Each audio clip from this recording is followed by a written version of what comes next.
Pag-aaralan ng Malacanang kung paano makapaglalaan ng pondo para sa posibleng cash aid assistance ng middle class earners.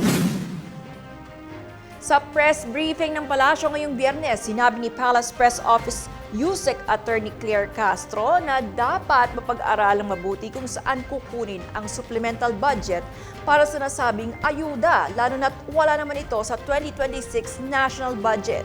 Anya, hindi ito tututulan ni Pangulong Ferdinand Marcos Jr. lalo na kung para sa ikagiginhawa ng bawat Pilipino.